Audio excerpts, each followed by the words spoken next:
we talked it out. Obviously, Cupbop wasn't a big company at the time, didn't have a lot of cash. And I remember, there was conversation about, hey, we don't have much cash. Obviously, you make a lot more money than, somebody with your, years of experience in other careers. We're not able to, there's no way we can even get close. Then I said, oh, you don't need to get close. I don't care about my salary. That's not why I'm here. Right. I said, let's grow this together. I'll bet on myself. I'll get equity, and I don't care what you pay me. Let's do this.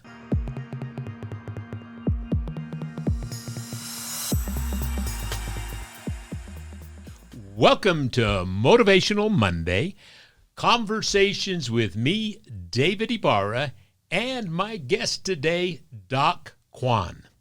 Doc, welcome to our program. Thanks for having me here. Well, I want to dive right into it. You represent an exciting food business. Tell us about your company.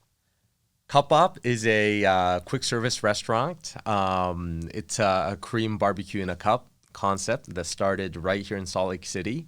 Right over by Galvin Center. Right down the street from us. Yep, right down the street. And we've been around for 12 years now. Started as a food truck. We are over 60 locations now. 60 locations. Yep. In 4 states? In 7 states. 7 states. Yep. So over 60 here in the U.S. We actually, most people don't know this, we actually have a lot more locations in Indonesia. 180? Oh, it's higher now. It's over 200 now. So about Wow. 215 in Indonesia. We just had our first grand opening in Dubai a couple weeks ago as well. We plan to have a couple more, before the end of the year. So we'll be I had going to a Dubai. wonderful opportunity of visiting Dubai on a business deal that I was involved in a few years ago. Fabulous. Oh, city. fascinating place. Yes. But we were able to team up with an amazing partner there, so we're very excited about it. Tell me about where the name came from, Cupbop. Yeah. So Cupbop literally means a cup. Bop means a meal in Korean, or rice interchangeably. Oh, bot means meal. Bop means meal. And so it just means and I think meal I in a called cup. it Cupbop. Cupbop. Yeah, Cupbop. It just means meal Okay, in good. a cup. We learned a little Korean Yeah. today already. Hey, there we go. Well, what tell us about how, so when you came to the United States, you and your partner, there was already success in Indonesia. Is that what I'm hearing? Or did that come after you came here and started the food truck? Yeah, first? so it started in the States first. Oh. So my partner, Jung, he is the one that first started the food truck. Uh-huh. And I met Jung as a customer very early days. And I actually ended up, doing, having a career in finance in New York for a number of years, about 7 years, before I was itching to try something new, and joined Cupbop now about 6 years ago when we were 10 locations. And I've been working hard to... So, Doc, has your primary responsibilities been to find ways to create the growth in a logical manner that could be sustainable? Yes, that has been my responsibility, because Jung is very much he's a creative genius. Uh-huh. He is one of a kind, truly, in a sense, and we want him to be where he can really thrive, and that's in his creative world, and he doesn't want to be bothered by anything else, really. That's just the person he is. And so I take on, as COO and the president, I take on the day-to-day operations, to leading the various departments, to grow the company in a scalable, healthy way. I grew up in the food business. I started with Farrell's Ice Cream Parlor Restaurants at 18 as a dishwasher, worked my way up to assistant manager, district manager, regional amazing. manager, then director of training. But the one thing that I learned from Mr. Farrell at Farrell's Ice Cream Parlor Restaurant was he told me early on as a kid, we're not in the food business. We're in the memory business. I and I love want you to that. remember that people walk in, they're frustrated, they're a little irritated. And when they walk out, I want to see a smile on their face That's so and a little dose of happy-itis. Mr. Farrell knew, he introduced me to a book called Think and Grow Rich, which I'm going to give you a copy later on. I've rewritten it. It's one of the most... is written in 1937 by Dr. Napoleon Hill's created more success millionaires of any book written. But it talks about a principle called a specialized talent team. And you just mentioned it to me, is that Mr. Farrell said, look, I am the ambassador of happiness. Yep. That's all. I visit every store and I talk about happiness and talk about how it is we do it.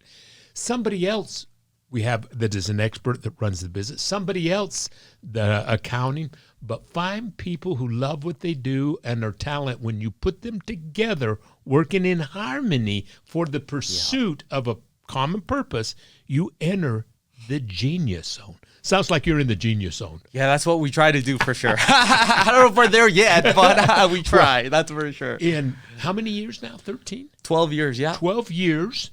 And we have how many stores in the United States? Over 60. 60. And in Yeah, over 200 in Indonesia. that And growing probably is the elsewhere. result of the genius zone. Yeah, You have each person doing what they love, great things happen. Tell me about how this thing got started. Where did your partner come from? How did you come up with an idea of a food truck? Tell me. And I want to know a little bit about the taste, what he's trying to create in the experience of a quick meal. The story about Cupbop, it was really, Jung's, as I said, he's a very creative person. He's an entrepreneur. He's got that entrepreneurial spirit. Previous to Cupbop, he also started a company called Gorilla VIP. And essentially think of it as Groupon exclusively for restaurants, right? So he would go around, partner up with various restaurants and get specialized discounts, and essentially is able to offer that to consumers and essentially kind of sell that package.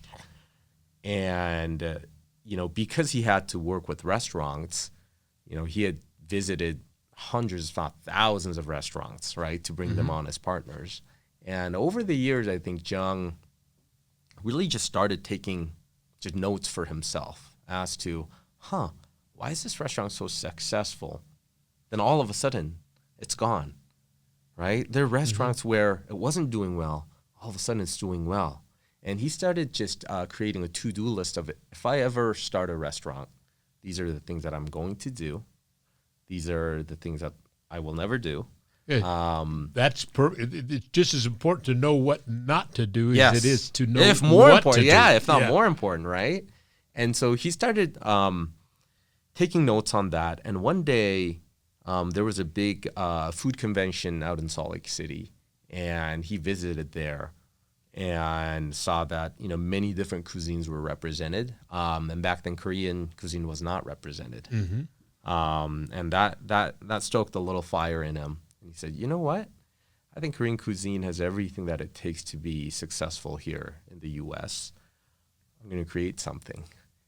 And so, that's how the concept was born. And his core points were, it's got to be simple, it's got to be efficient. Obviously, it's got to taste really good, and it's got to be fast, convenient, but doesn't taste like it, right? And he took some time developing the recipes and not have to wait long. Yes. So many people get into takeout.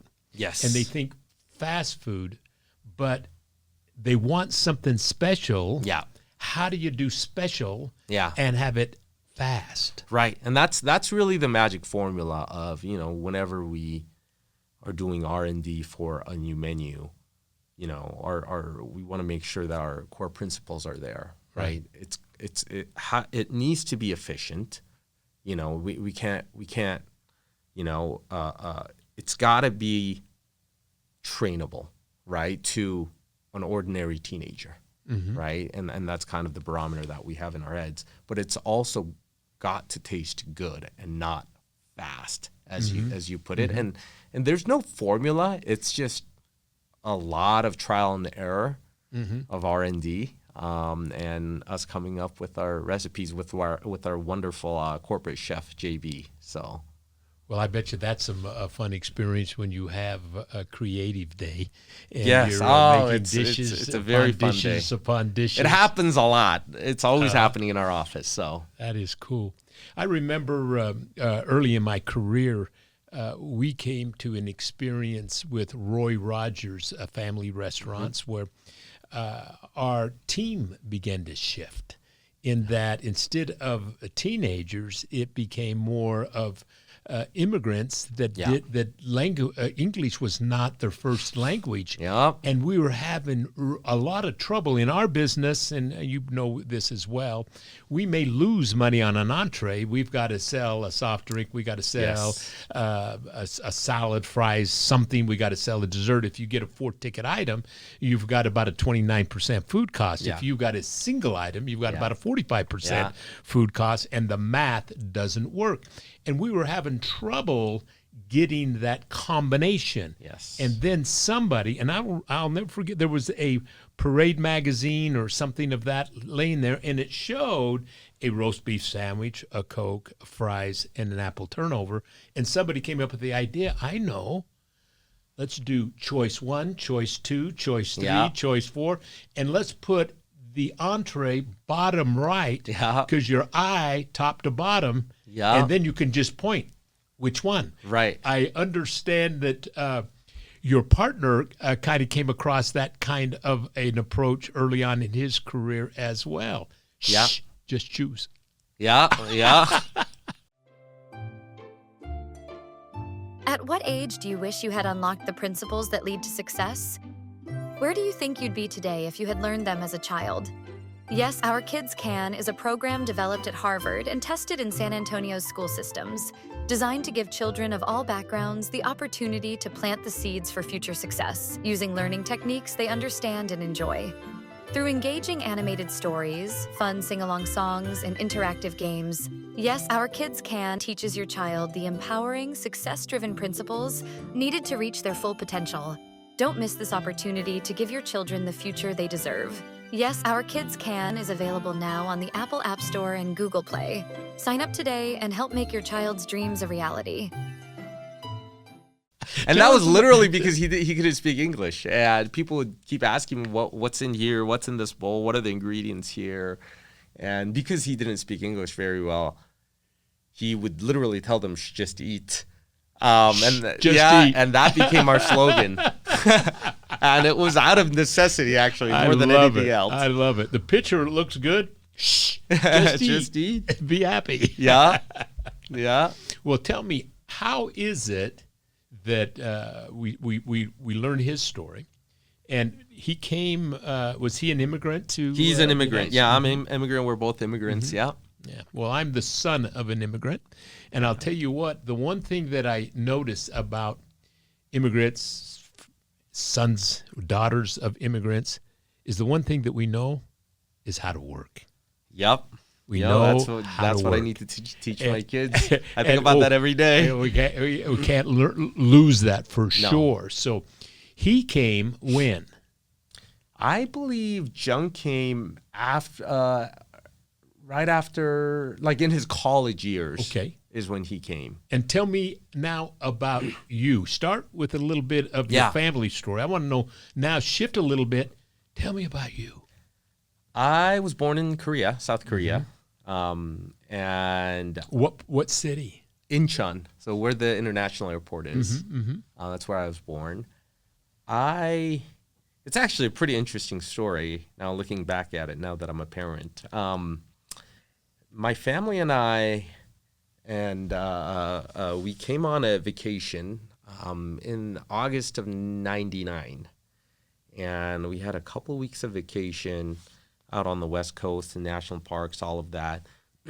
And the day before we're supposed to fly back to Korea, my parents sat me and my brother down. I was 11 at the time. My brother was 12, and said, hey, need to tell you something.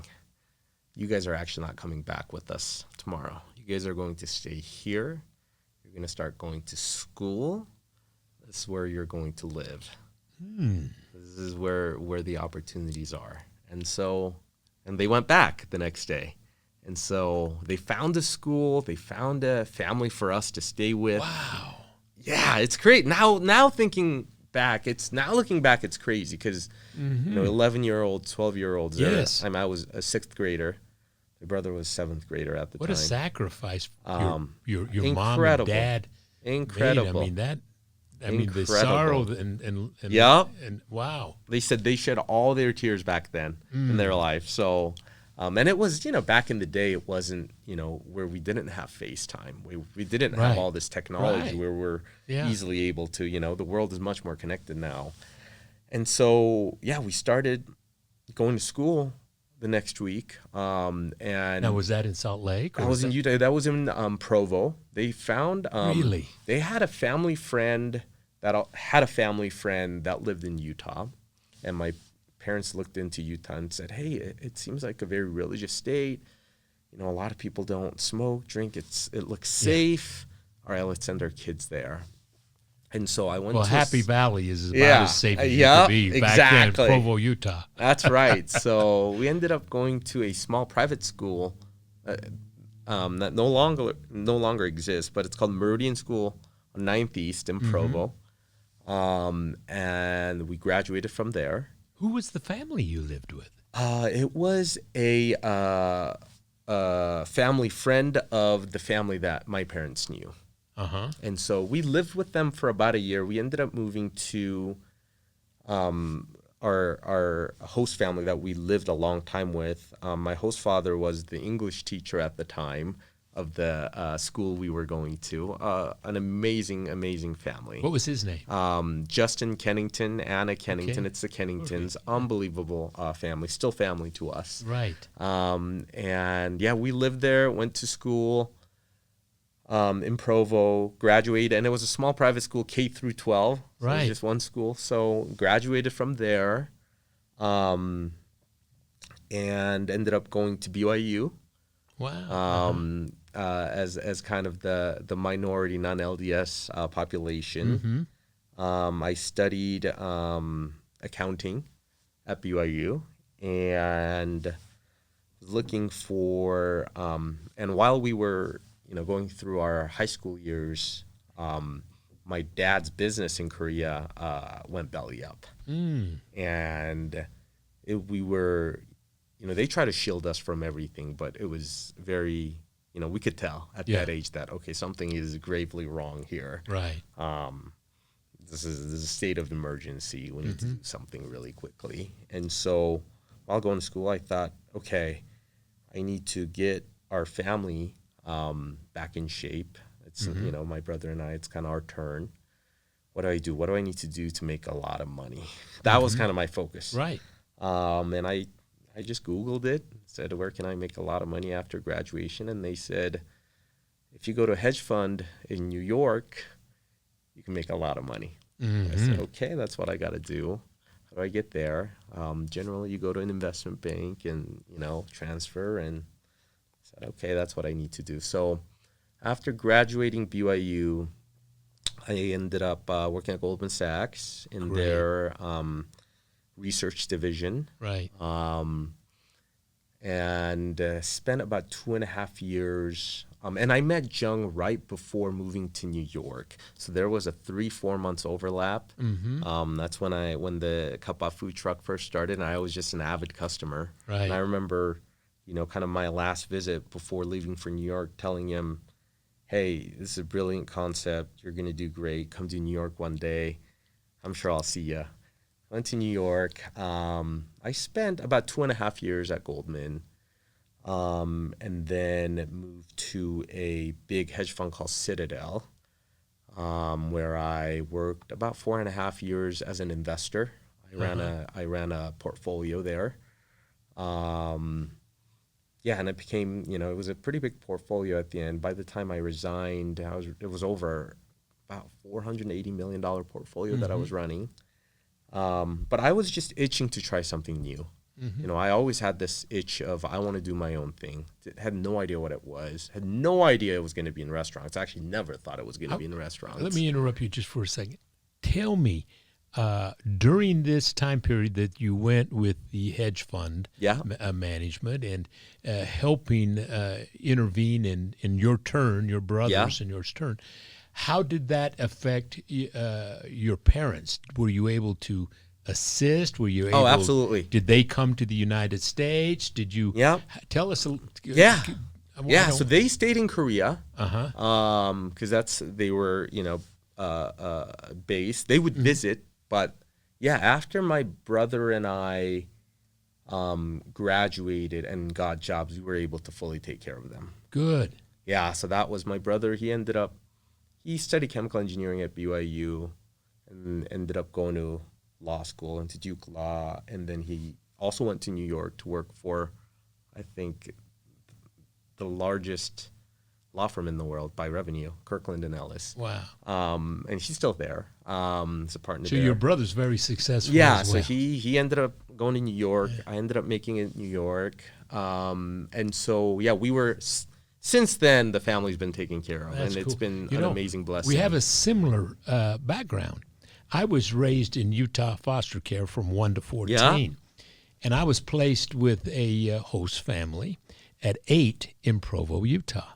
That's amazing. And it's there that I got the foundation for, I think faith-wise, I learned more about what I wouldn't do.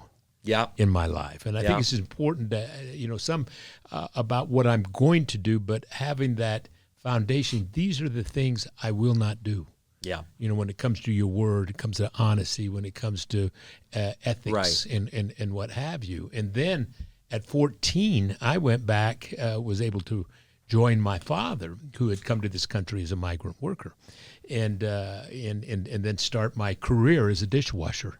That's amazing. But tell me now, you've left the hedge fund. Yep. Where did you go? So that was 6 years ago. That was right into Cupbop. Wow. So I was just looking at a startup to join at the time. Mostly was looking at tech companies, back then. It actually wasn't that interesting. Many different opportunities that I looked at. I don't know. It just didn't kind of stoke that fire in me. So I held out, stayed at Citadel for a couple more years. And, Cupbop, this brand just one day popped in my mind. Said, how's that awesome brand doing? And I Facebook stalked Cupbop a little bit. Saw that it was up to about 10 locations at the time. And I said, oh, great. That's amazing. I ended up reaching out to Jung and said, hey, we need to talk. So we ended up having long conversations. Where's the company at? What are your goals? This, that. And, it was just at the time where, Jung said, the demand is great. People love our brand, but it's starting to become very hard to manage. And I thought, okay, maybe I could help with that. I think I, perhaps know a thing or two about scaling businesses. It's actually, looking back, it's kind of embarrassing that I even thought that. But well, I tell you what, half of achievement is just having the personal initiative and self-discipline to find the path and to become an expert of repetition, good repetition, good habits, good patterns, and eliminate the ones that aren't. And it sounds to me like you were not. You have an interesting background in that it's short, really well thought out purpose, what I want, how I'm going to get it, and then you get the experience of how to raise money. How to manage money, how to lead people in systems, and then you go right into a business and do it. Yeah, it was. I was always burning to run a business, and after long conversations, what really got me sold was when I will never forget this. I was just having this final conversations with Jung. Right, a lot of people around me thought I was crazy that I was thinking about leaving Citadel for, because I talked to a few people around me, and they said, "Why would you leave Citadel, the best hedge fund in the world, to join a local restaurant group, right? That started out a food truck." And it was at the time where all these thoughts were in my head, things were a little bit vague, and I was having that conversation with Jung, and what Jung said got me completely over the line. He said, "Hey, Doc, look, there are a lot of successful hedge fund managers in New York, but nobody's been able to create a national brand out of Korean cuisine. No one." Wow, yeah. And when I heard that, it was over. Yeah. I thought that was the coolest thing ever. Well, Jung seems like a very, very, very charismatic, smart, yeah, charismatic. Yeah, absolutely. And so it was almost instantly that you moved from hello to there was a reason that the two of you could help each other. Yes. That's very unusual. Yes. And immediately it seems like to me I can sense that you had a high level of trust for each other. Yeah. So putting your deal together legally wasn't difficult. No, it was very simple. We talked it out. Obviously, Cupbop wasn't a big company at the time. Didn't have a lot of cash, and I remember, there was conversation about, hey, we don't have much cash. Obviously, you make a lot more money than somebody with your years of experience in other careers. We're not able to, there's no way we can even get close. Then I said, "Oh, you don't need to get close. I don't care about my salary. That's not why I'm here." Right. I said, "Let's grow this together. I'll bet on myself. I'll get equity, and I don't care what you pay me. Let's do this." And so, that was 6 years ago. And I packed up, quit Citadel, packed up, came back to Utah. And 6 months later, it was COVID. And so we thought we were going to close down. It was this close. Yeah. It was this close. But we were able to, that's the thing about business. There are always, these miraculous things that just happen, and you're able to continue going. And I think that's just what defines a business. It's just never-ending roller coaster ride, right? And I'm extremely proud of our team. Our team, we have an unbelievable team. How many associate team members do you have? I think in the sports center we have about 20 people. When I joined, it was 3 people. So we've grown a lot. Are these franchises or are these individually owned we are still majority corporate. Okay.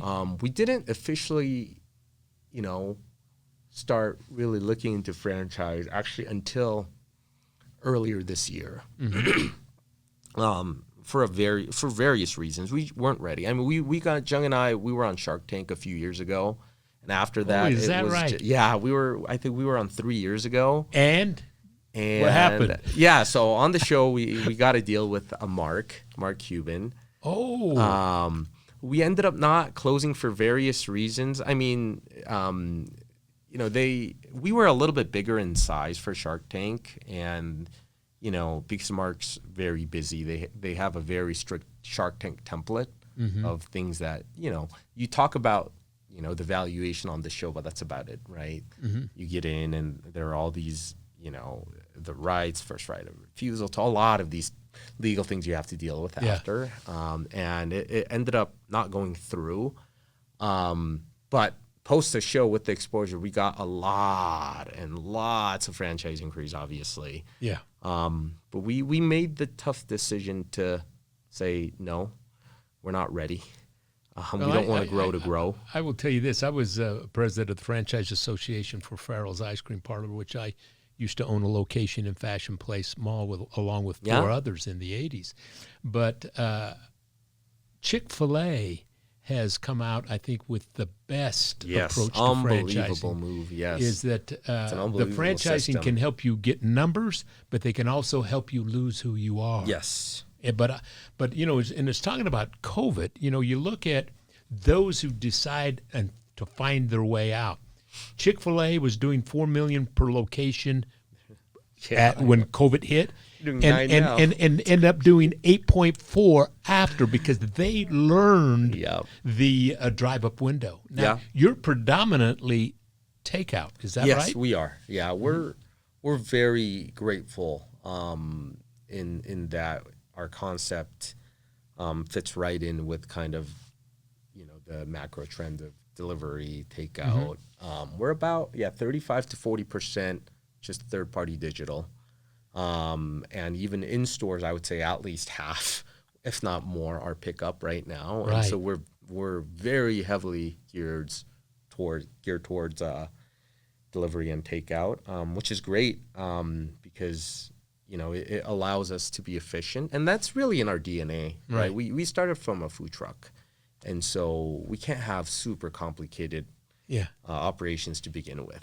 When I heard about your story and the food truck, and we have one of our associates here that just raves about you. That's how you came on our radar. That's awesome. And but it reminded me of that movie I saw on a plane somewhere. And it was fun. Chef. Yes. He was at a fine dining, and then he ends up going to a food truck and then back. Oh, it is hard. Food is hard. You know how hard food is. And it's been, it has been, don't get me wrong, it has been gruesome. It's been tough, right?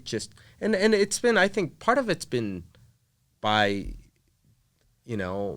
decision. It's been a conscious decision for us so we've never raised money. Really? So, nope. So we've grown organically. Wow. And that's what I'm the most proud of our team. Man, I have never heard of that. Yeah, so we have not. I was just going to ask you, how do investors find out about you? I guess they don't need to know because you're. No, we get we've gotten a lot of calls from PEs, VCs.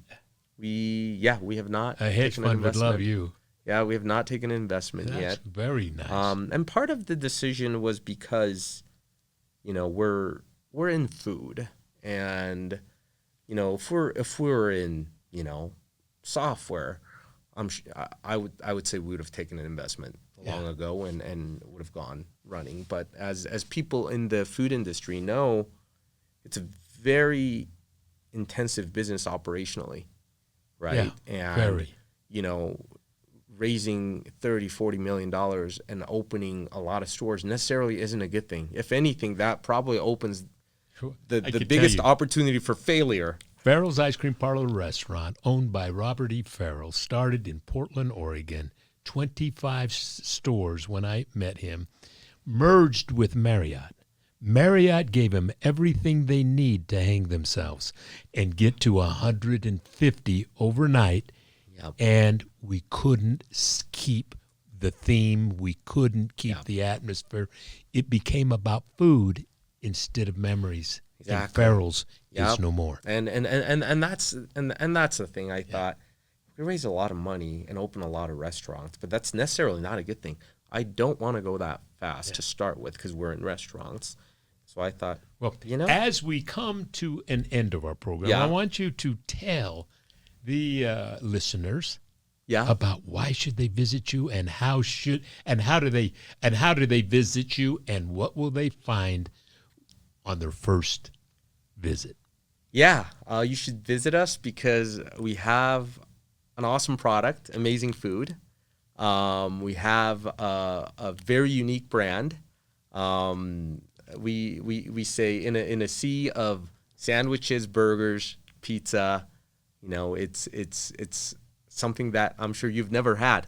Even within Korean, the concept itself is very unique. And Jung was obviously the genius behind it. But you'll find a lot of energy in our stores. We're not perfect, obviously, but we try to be, and that's in our DNA. right? Jung used to be, actually, before becoming a businessman, he used to be a break dancer. And he used to dance in front of our trucks all the time. That's how the Cupbop was able to get a lot of attention at the beginning for these, loud, he almost put kind of the Asian stereotype on its head. Usually people don't, when they're not comfortable with the language, they tend to be a little bit quieter and all of that. And Jung flipped that on its head. We're the loudest, right? And it's a fun environment. There's something for everybody, from kids to adults. I tell you something, that the story is powerful. And I can't help but, in closing, talk about the power of America when it understands the power of immigration. Yes. And getting it right. Absolutely. That this country was built on stories like yours and mine. Absolutely, and, 100%. We employ a lot of folks. Small Yes. business employs about 65% of the total workforce in America. Yeah. And when we celebrate that, boy, America there's no place like it. Amen. I'd like to give you a gift for being on our show today. This is a copy of my new book, Live Ready, Beyond Think and Grow Rich. And I want to thank you for being on our program. Thank you so much, today. David. What a great Thanks for story. having me. Thank you.